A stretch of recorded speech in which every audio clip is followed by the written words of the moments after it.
Hello बच्चों, welcome to learn with जैनित गुरु। आज का हमारा टॉपिक है बच्चों वाइल्ड और डोमेस्टिक एनिमल्स के बारे में, जिसको बारे में आपको पता होना चाहिए। ठीक है कि वाइल्ड एनिमल्स कौन से होते हैं और डोमेस्टिक एनिमल्स कौन से होते हैं।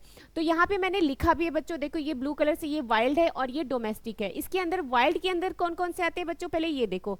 वाइल्ड के अंदर आते हैं टाइगर, ओके, सेकेंड है याक, थर्ड है जेब्रा, और फोर्थ है आपका एलिफेंट, और फिफ्थ है फॉक्स। उसके अलावा भी है बच्चों, बट मैंने अभी इतना ही लिखा है।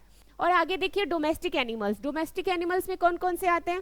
काऊ, हैन, डॉग, कैट, डक। जो भी एनिमल्स आप अपने घर में पाल सकते हो, मतलब पालतू जानवर होते हैं, उसे हम डोमेस्टिक एनिमल कहते हैं। फॉर एग्जाम्पल जो कि मैंने आपको बताया। ओके बच्चों, थैंक यू।